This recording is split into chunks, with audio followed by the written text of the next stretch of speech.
I'm Craig Powell, president of ION Sacramento. As ION Sacramento is a local government watchdog organization that tries to bring ethics and transparency to local government, and particularly the city of Sacramento, which has been our focus local jurisdiction since our inception back in 2011. The title of our press release, which I think you all have in your hand, is that ION Sacramento calls for an FBI investigation into Mayor Steinberg's potential corrupt bargain with the State Building and Trades Council, which is also commonly known as the Construction Trade Union, to trade $150,000 in Trade Council campaign contributions to Mayor Steinberg's Yes on Measure U campaign in exchange for a recent City Council approval of a permanent union monopoly over future city projects. We do not take this step lightly. It brings us no pleasure to take this step.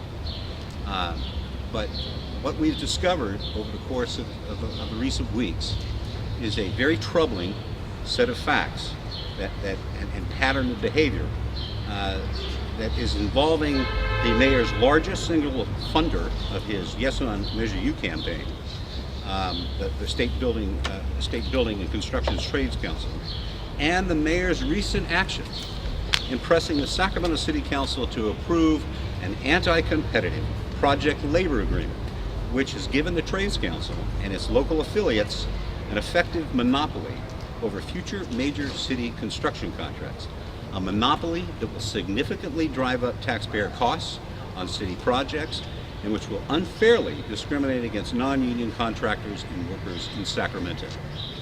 In particular, the project labor agreement effectively discriminates against Sacramento's minority-owned and women-owned contractors, virtually all of which are non-union. The agreement also discriminates against the 90% of local construction workers who are not members of the construction trades union, a very significant proportion of which are people of color. As far as the impact of the project labor agreement on city taxpayers, ION Sacramento issued what we call a blueprint for a post-Measure U Sacramento at a press conference at this very spot 2 days ago. In that report, we projected that the project labor agreement adopted by the Sacramento City Council at the urging of Mayor Steinberg will likely add $25 million to the costs, the direct costs, of the $355 million convention center, Sacramento Convention Center projects, a cluster of 3 projects with a total price tag of $355 million. We estimate that this project labor agreement will drive up direct costs by $25 million. And because the money is 100% borrowed with long-term debt and bonds, it'll drive up the cost by a further $25 million worth of bond interest, for a total hit to Sacramento taxpayers of $50 million. And the damage just doesn't stop there. This is a 5-year agreement. So for 5 years, this labor monopoly will be in place. For 5 years, it will exclude competitive bids, effectively exclude competitive bids from all non-union contractors. And it doesn't take a rocket scientist to figure out that if you exclude an entire class of bidders, you're going to get higher bidders. You're going to pay more. And in this case, it's the taxpayer that will be paying more. And that is what we're extremely worried about, particularly in the face of the mayor's efforts to raise the sales tax through Measure U.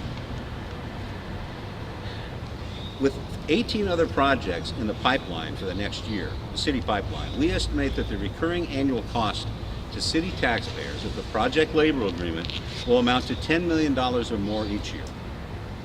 It's egregious and frankly unconscionable that Mayor Steinberg is trying to convince city taxpayers and voters to raise city taxes by $100 million per year, while he's effectively shoveling great gobs of taxpayer money out the back door of City Hall to line the pockets of his single biggest campaign contributor, while discriminating against Sacramento's minority and women-owned contractors and the vast majority of local construction workers who do not belong to a union.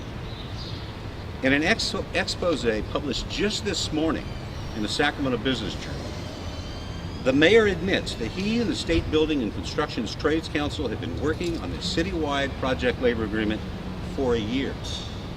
Now, why is that relevant? We note in a chronology that is in your press release that the first trades union contribution to Steinberg's committee, which we refer to as a potential down payment, was a $100,000 payment on June 12, 2017, 15 months ago. Their, quote, final payment, if you will, to Steinberg's committee was $50,000, funded just 22 days after Steinberg secured City Council approval of the project labor agreement. To the best of our knowledge, this represents the largest political contribution in city history to a city officeholder or to a political account that is under the control of the city officeholder. We're distributing to the media today some documents. First is a recap, or rather is a letter from the Associated Builders of California. That is what's referred to as a Merit Shop Trade Association. And what it does is an analysis of the anti-competitive elements of the project labor agreement. And why is that important? Because when this was sold to the City Council, it was done with under essentially the window dressing that this was somehow going to increase local hiring on city projects. Now, under the law, the city cannot mandate local hiring. They can set goals, but they cannot require it. But there is no reason to link a project labor agreement to aspiring goals for local hiring. You can have the exact same goals in contracts with non-union contractors, and the city should have that. But that goal of increasing local hiring was the window dressing which disguised from the media and the public the true impact and intent of the ordinance and the agreement that was approved. Because the true impact and intent was to create a union monopoly over all future city contracts of $1 million or more, which lines the pocket of the mayor's largest single contributor, the State Building and Trades Council. As a matter of fact, the key signatory to that agreement is the local unit of the State Building and Trades Council, the Sacramento Sierra Building and Trades Council.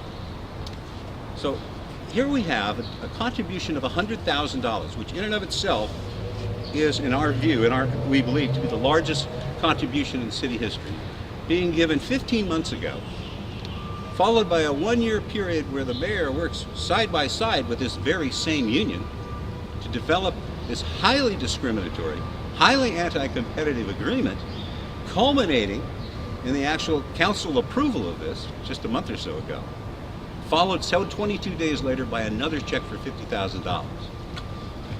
Now let that sink in for just a moment. Now we call this a potential case of political corruption, a potential case of quid pro quo corruption, because we don't know for sure what was the bargain. Was it just coincidence that first $100,000 check, then the agreement came, and then a final $50,000 check? Or was there a plan? And these are critical questions that need to be answered. We cannot answer these questions. And that is why we are calling today for the Public Integrity Section of the Federal Bureau of Investigations to initiate a criminal investigation to get to the bottom of this, and to be able to tell the people of Sacramento whether or not a corrupt bargain has been struck, trading essentially campaign cash for this sweetheart deal that causes harm to everybody else in Sacramento. We have also in your material a summary of all the contributions that have been made to the mayor's campaign to date. We have it at $890,000. Of which $335,000 of which has been contributed by construction trade unions, including the State Building and Trades Council, or by union-affiliated contractors. That's 38% of the total. We also have in your materials today a copy of a California Public Records Act request that IAN Sacramento is filing with the city today to ask for copies of all communications between the mayor, his staff, and anyone associated with the State Building and Trades Council, including its local affiliate. all copies of all communication in the last few years, as well as copies of all drafts of this project labor agreement that went back and forth over the last few years, or within the last year. We have a number of speakers here today, three if I'm not mistaken, that I'd like to call up and share with you their views about the impact of this project, the labor agreement, from a personal perspective. And first I want to recognize a couple of neighborhood leaders that are here. Lola Acosta. Lola, would you raise your hand? Thank you for coming out. And Jane Matale from the North Sacramento community. There's Jamar Jefferson, who's a candidate for office. We appreciate you coming out. This is not a happy day. Yeah, it is not. But we do believe that this can be a new beginning. We have noticed in the last 7 or 8 years in particular, a marked decline in trust in city government. And there's a variety of reasons for that. And I don't want to go and catalog them for you today, but I think it's pretty palpable in the city that is the case. We need to not have this mayor import into City Hall the culture of corruption that he presided over in the state capitol, a culture that sent several members of his legislative caucus to prison during his tenure. I am a lifelong Sacramentan. Ion Sacramento is composed of board members who are equally committed to keeping Sacramento government clean. And we have a very long and proud history in Sacramento of having a city government with a strong reputation for honesty and a lack of the kind of corruption we've seen elsewhere. And we are deeply disturbed by this pattern. And this, we hope, will be a turning point for us, a turning point for Sacramento, where we can finally root out this sort of dirty dealing, which may or may not have happened, but certainly have all the markers of, and we can start fresh with a new commitment to clean, honest, open, transparent, and ethical government. So with that, I'd first like to call up Mr. Ankur Singh, who is the owner of Ankur Singh Painting. Ankur, would you come on over? I'm a 15-year local construction professional from this community, Sacramento. I currently employ apprentices from the ABC NorCal Painting Apprenticeship Program. We do painting public works projects around Sacramento for SMUD and city projects. Even when I was an apprentice, I had the opportunity to work on some really big city-owned parking garages and projects that really inspired me to go into business for myself. I am a merit shop worker, and I support increasing opportunities for all workers, regardless of their affiliation. I'm here today because I cannot work in a community, in my community, because of the recent City Council vote for the Project Labor Agreement, Community Workforce Training Agreement. For years, the Sacramento City Council operated with a construction bidding policy that ensured a fair playing field for both union and non-union contractors. Unfortunately, that ended in August when the Sacramento City Council voted to prevent a majority of local workers from building in their community. Now myself, my friends, neighbors, and young inspiring construction professionals can't get a fair shot in bidding on these projects right in our home city to help provide for our families. Instead, out-of-town workers will be working here and taking their tax dollars back to their own communities. Community Workforce Training Agreements, or PLAs, create barriers for local minority and women-owned construction employers and their employees from participating in building in their community. I am a minority-owned business enterprise and also a small business enterprise. These provisions do not allow for the full utilization of their own workforce. In addition, my workers' pensions are lost entirely to the union when they work on PLA jobs. Painters would lose an average of $6,965 on a 500-hour job that would be a PLA. This is wage theft, Workers will never see their hard-earned dollars unless they join the union and work for 5 years straight. These are taxpayer dollars. PLAs also exclude the men, women, and veterans who have chosen to enter state-approved unilateral apprenticeship training programs in pursuit of a construction career. From the opportunity to work and gain the invaluable on-the-job training experience that provides stability for them and their families and their communities. If it wasn't for ABC NorCal Apprenticeship Program, I would not be here today. The same mayor and council who were behind this vote that hurt our community now wants voters to pass a ballot measure that will do nothing more than reward more out-of-town workers, further displacing the veteran workers of this community. Don't let this continue, and let local workers continue to build in their community, and I ask you to vote no on Measure U. Thank you, Mr. Stagg, very much. Before I introduce our next speaker, I want to hand out this letter that was sent to the City Council by the Associated Builders of California, the Merit Shop Trade Association.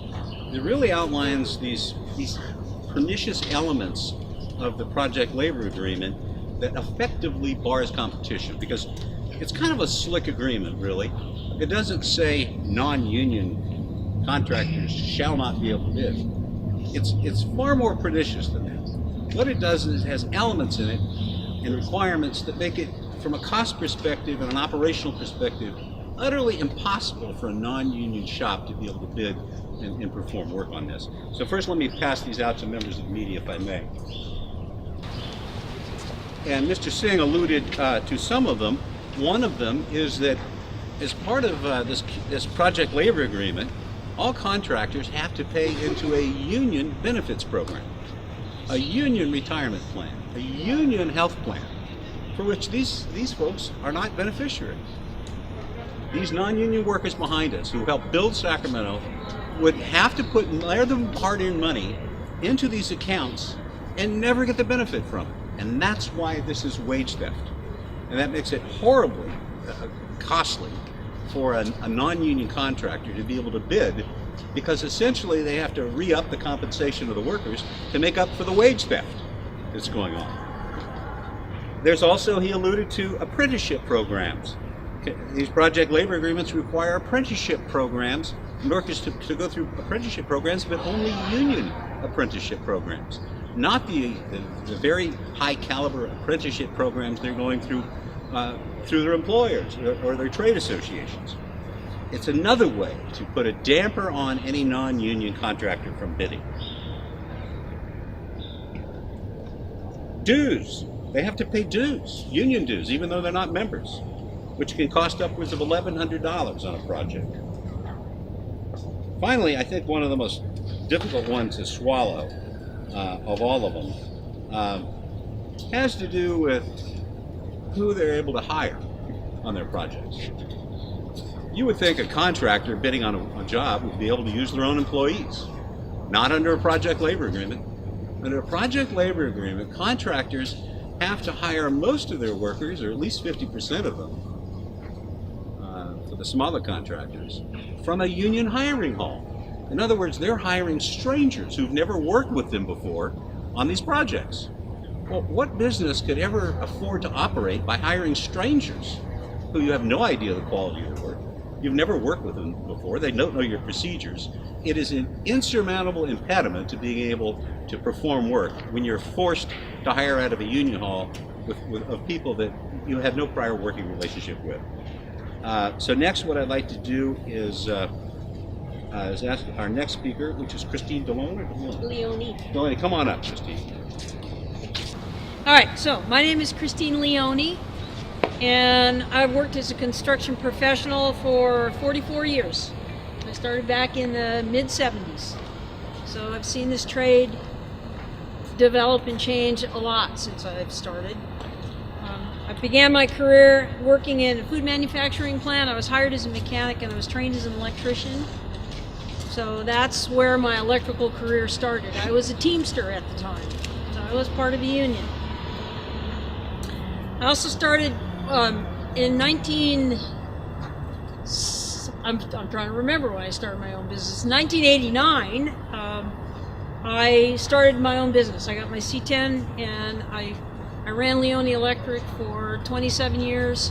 That was my only source of livelihood. So I've been in the workforce and I know what it's like to be a small contractor, and I know what it's like to be a minority and a small contractor. And when the downturn came in the economy, I decided to start teaching, to give back to my trade. So I worked for a school in San Jose, and we taught electricians in training. And they were a workforce that a lot of them were hard to serve. There were minorities, women, people of color, people that had come out of jails and institutions. And they were all given an opportunity to go to work for non-union contractors to earn a living at a good wage. Some of these people were also farm workers and had been bent over in the fields all their life from children up, right? Or children of farm workers who had opportunities to go out into the trades. So I have that experience with that population of people. Now today I work for ABC. I'm an instructor there. I'm an electrical instructor. I still own and run my business. It's smaller now because I'm really focusing on teaching. But I have this to say. Project Labor Agreement, Community Workforce Training Agreement that was recently passed by the city prevents the vast majority of local women-owned small business contractors like mine from competing and obtaining construction projects in the city of Sacramento. I'm going to add also minorities into that, women and minorities. By creating a one-size-fits-all policy for allowing union-only project labor agreements, nearly 94% of the other construction contractors and related businesses are shut out from building this community. I taught in Sacramento. I did workforce development. I taught through the Salvation Army, part of the workforce that was supposed to go out and be in construction, and this PLA will hold them back from that. They will not get work unless they work for the union. So you might want to say, or I can say, or I feel like a California success story. In 1974, I was a woman in the electrical trade. I looked around and I didn't see any of me, right? And so I put a lot of heart and soul and hard work and development into paving the way for women and minorities. And to get this far and not be able to bid on the larger jobs, it will keep us down, it will keep us small, it will keep us little, and it will keep the workforce that deserves to make the good money that the unions do out of that picture. This is not the time to shut the door on women and minority-owned businesses and scores of Sacramentoans looking for opportunities. There are so many people that would love to get into the trades. And this PLA agreement will actually only allow you to go to work if you're going through the union. Or if you actually win a contract and you're non-union and then you hire out of their hall. So that means I would have to go to the union to hire their people and not use my own workforce, except for two people for my company could work. Sacramento has always been a progressive, open-minded city for its people. Sadly, it has now taken our promise and dreams in the opposite direction. Please don't reward the city for this behavior. Vote no on Measure U.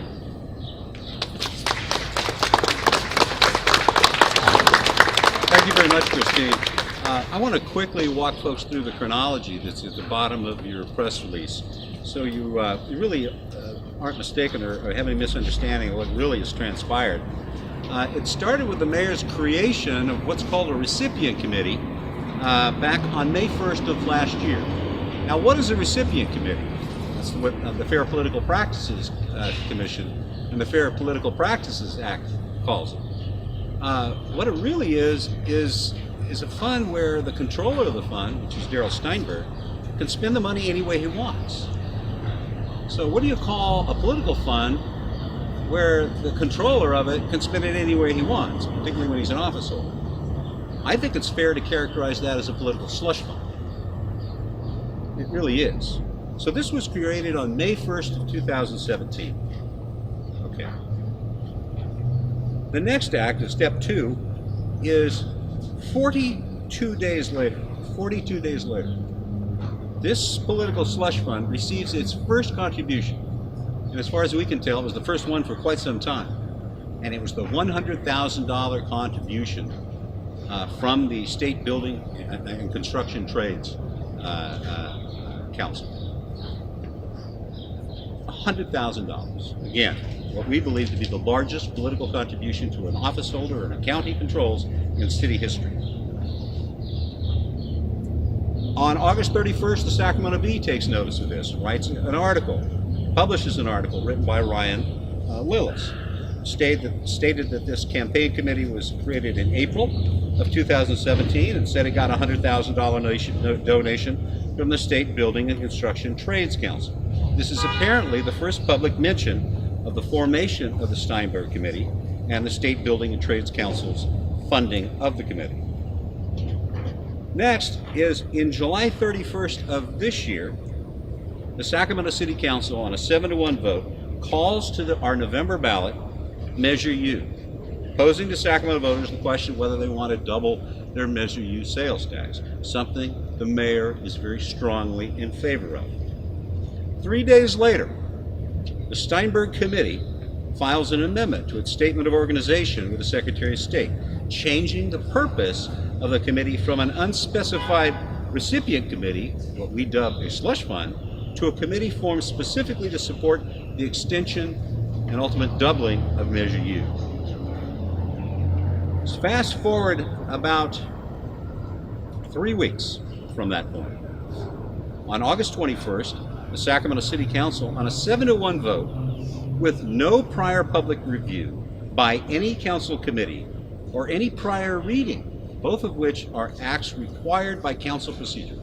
They have to run proposed legislation, including agreements and ordinances, which this was, through the council's Law and Legislation Committee. That's sound legislative procedure. So that they have a chance to consider and deliberate and get public input on the contents of our laws. Well, the council, on a supermajority vote, at the urging of this mayor, waived that requirement. Also waived the requirement that there be a first reading of this ordinance at a previous council meeting. They waived that requirement. They were in an absolute pell-mell rush to get this thing through as soon as possible. And we'll leave it to you to figure out why they needed to do it so quickly. Because in the ensuing days after the passage of this was a veritable flood of campaign contributions flooding into the mayor's now Yes on Measure U campaign committee. Huge sums of which were from construction trade unions. So they voted on a split vote, 7-to-2, with council members Alan Warren and council members Jeff Harris, both of whom have backgrounds in construction and development, voting against. The two council members most familiar with the industry and the impact of these project labor agreements voted against it. What does that tell you? At Steinberg's urging, they approve a 5-year project labor agreement. It's dubbed a Community Workforce and Training Agreement, which obscures the real purpose of it. The signatories of the agreement are the City of Sacramento and the Sacramento Building and Trades Council, among others. Now that is the local unit of the State Building and Construction Trades Council.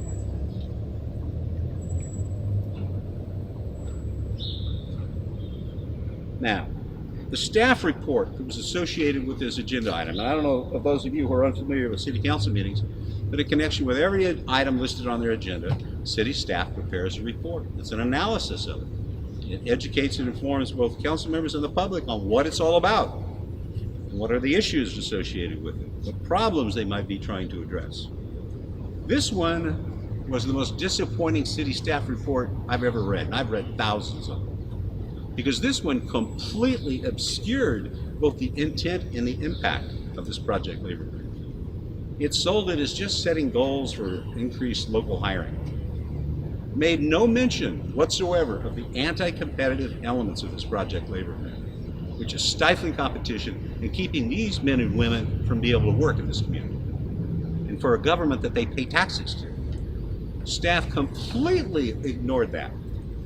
And because of that, it essentially put the local media asleep. They had no idea what this really was because the staff report didn't reveal it. I had a conversation a week or so after with a local reporter. He's one of the most respected senior reporters in Sacramento. And it wasn't until I told him what this thing really involved that he was horrified that he'd missed it. Because he is a consummate professional. So it fooled even the best of local media. And that was by design, folks. They did not want to broadcast the anti-competitive elements of this because they knew it would draw the opprobrium and editorial disapproval of local media and other critics. So it was rammed through as fast as possible. They waived all safeguards and council procedures for prior review. They issued a city staff report that hid rather than revealed the impact of it, putting local media asleep. And then the real coup de grace, as far as I'm concerned, is when at this council meeting, which was held on August 21st, Councilman Jeff Harris asked both the mayor and city staff, have you evaluated what the expected costs of this project labor agreement are going to be on city projects, city budgets, and city tax bills? Have you looked at the numbers? And both the mayor and city staff, to their shame, said, nope, just haven't considered that. How do you do that? I don't know how you do that. But that revealed a ton. Now, what is the next step? The next step is on September 14th, 22 short days after approval of the project labor agreement. The Steinberg Committee files what's called a contribution report, disclosing that the State Building and Trades Council, Construction Trades Council, has made a further $50,000 contribution to the Steinberg Committee.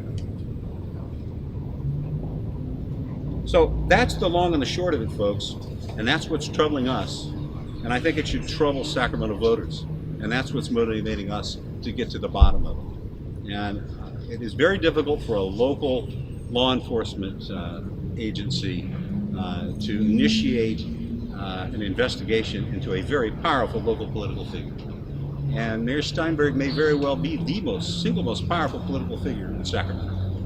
So it's really kind of asking a lot for our local district attorney, or even the state attorney general, to initiate such an investigation. And that's why we're referring this to the pros, the ones who have a long track record of ferreting out public corruption around the country. And that is the public integrity section of the FBI. So we're going to be submitting a formal request for an investigation by that unit, either by the end of today or by tomorrow morning. And also, I want you to know, this media release will be electronically issued in a few hours, and it will include links to the handouts that we have today.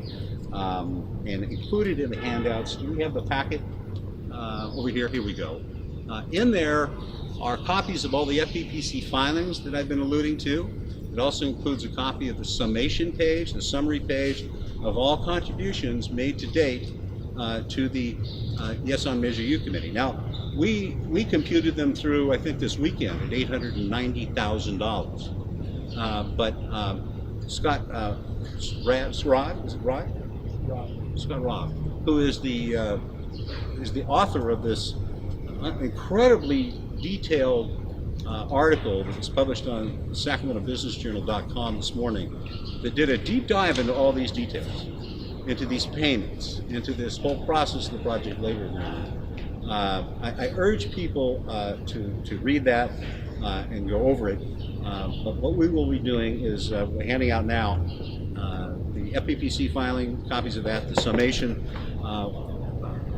Scott's article mentioned, and it has fresher news than we had, but I think the latest number on total contributions is now over $900,000.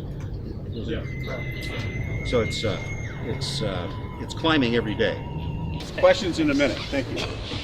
Public speech is not something I do for a living, but it's something I tell my kids to get out their comfort zone and go give it a shot. So I hope I can do the workforce a little justice and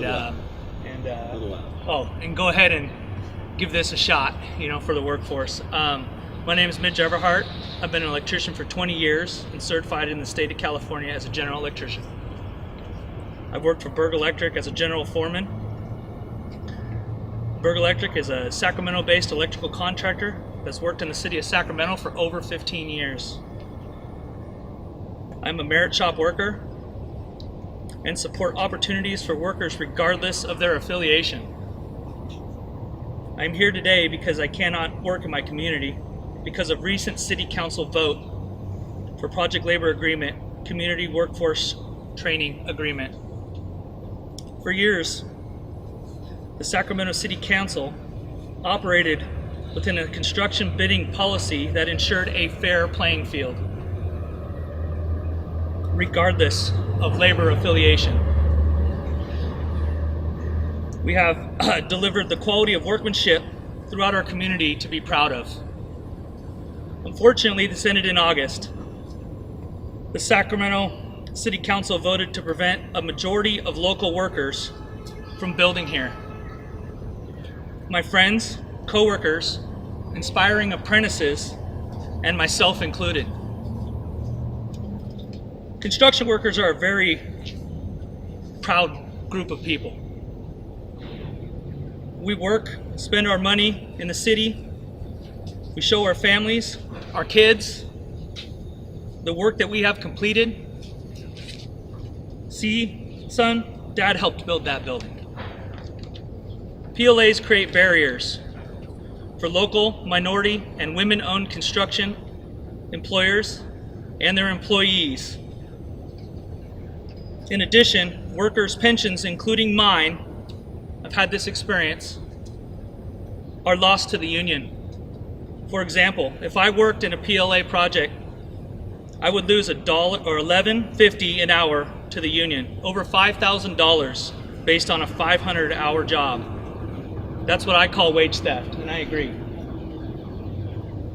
Workers will never see their hard-earned dollars unless they join a union for 5 years. PLAs exclude the men, women, and veterans who have entered a state-approved unilateral apprenticeship training program. This is valuable on-the-job training that needs to be done in the city of Sacramento. The same mayor and council who were behind the vote hurt our community now want voters to pass a ballot measure that will do nothing more than further displace the veteran workers in this community. My 6-year-old, wise kid, okay, I won't tell you here, came to me one day and asked me a question. Do you know what you do when you make a mistake? I asked him, curious, what, son? He said, you fix it. Something as simple as this, like letting all workers continue to build in this city, is important. Vote no on Measure U. Thank you. All right, I want to open it up for questions from the working media. Any questions? What concrete proof do we have here that there was a connection? Anything at all that's concrete? What we have is a series of events and a chronology that is deeply suggestive of something really inappropriate going on. The fact that there was a $100,000 payment at the beginning of the negotiation period between the city and this very same union, $100,000 payment to the Steinberg-controlled political fund. Then a year's worth of negotiation of this, right? Across the table from the people who just handed them a check for $100,000. Then a rush through the council of this vote. So there's no opportunity for critical review. It bypassed law and legislation. It bypassed a first reading. It had a completely obscuring staff report. And then followed 22 days later with another $50,000 payment. All of it going to fund Measure U. Okay? That is highly suspicious. Do we know whether or not there's actually a quid pro quo exchange, an agreement that this cash would be in exchange for delivery of this project labor agreement? We do not. We don't know if it exists. We don't know if it does not exist. This is highly suggestive. That's why we're calling for an FBI investigation of this. Let them get to the bottom of it. If it's able to clear the mayor of this cloud, wonderful. If it's not, then we need to deal with it. You touched upon this a little bit, but why the FBI? Why not the state attorney general's office? Well, there are political considerations. The mayor is a major political figure in his party in California, as is the attorney general. So in such circumstances, our feeling was that we were more likely to get a completely unbiased assessment of this by someone who is not involved in the political orbit that the mayor operates in. And that's why the FBI appears to be the logical place to go for. Really quick, you guys said this a couple times. 90% of local construction trade workers are not in unions. Yeah. What do you mean by local? Is that in the city? Is that in the county? It means in the region. It really means in the region, as I understand. I mean, and that makes sense. You know, there's a lot of people in the construction trade business doing a lot of building, and only a tiny percentage of them are unions. And I just say most of them, not most of them, a large chunk of them are going to work on public projects under the protection of project labor agreements, where they have an unfair advantage over private workers who are not members of that union. And why is that? Well, if there's a project labor agreement in place, then they're able to barricade off any competition from non-union contractors and non-union workers, using essentially their political pull to win an advantage they can't win in the marketplace at the cost of taxpayers, because it drives up the cost to the taxpayers and city budgets. Other questions? What Yeah. specific law are you alleging the mayor broke or may have? Well, we're not alleging he broke any law. We're suspicious that there may have been quid pro quo corruption. Is there a specific law though? It's called the bribery statute. To the bribery statute. Yeah, that's what it is. You can't sugarcoat that. Have you consulted? But I want to make it clear, we are not accusing him of this. We're saying that this is very suspicious and that it needs to be investigated and it needs to be resolved, and the best people in the world to do it is the public integrity section of the FBI. Have you consulted an attorney or a legal authority on this? Well, I am an attorney, so I have some familiarity with it. I'm not a criminal defense attorney or prosecutor, so I have a basic understanding of the bribery statute. Have you consulted an expert on this? No. Any other questions? In addition to your role with Ion Sacramento, what's your relationship with the No One Measure campaign? I am the chairman of that campaign, and many EOS activists are involved in that campaign in their individual capacities. It is not an EOS campaign. It is an individual campaign. So I am not speaking here today on behalf of the Measure U, I guess the Measure U campaign. We're trying to get to the bottom of something we're very worried about in terms of ethics. How long have you held that position as chairman of the? We've since its formation in 2011. 2011. We've been around about 7.5, 8 years. Okay. So from the original Measure U in 2011, and you've held that position moving forward. The position of president of Ion Sacramento, you mean? Of chairman of the No One Measure U campaign. Well, the Measure U campaign only got its launch on July 31st when the council put it on the ballot. Before there was no campaign for or against Measure U. Right, that's what I'm asking. How long did you hold that position as chairman of the No One Measure U? Oh, well, we probably formulated that committee within a week or so after the council referred it to the ballot. I have to go back and look at the actual statement of organization we filed, but within a week or two, we formed it. Okay, so it sounds like it was in July or August. It would have been. It was formed in July 31st. It was referred to the ballot on July 31st. Correct. So we would have formed it by the end of the second week in August, is what I imagine. Okay. Yeah. I don't know if Deborah is here today. Or Jim Cathcart, treasurer, might have that date nailed down a little closer. Okay. Any other questions? You're not in your capacity as the chairman of the Correct. No One Measure U campaign. Correct. I'm here in my capacity as president of Ion Sacramento. Any other questions at all? Hearing none, I want to thank you all for coming out. We really appreciate it. Have a great day. And again, if you want to make sure you get emailed electronic links to these documents, please leave your business cards, and we'll get those to you later this afternoon. Thank you very much. Thank you all for coming. Appreciate it.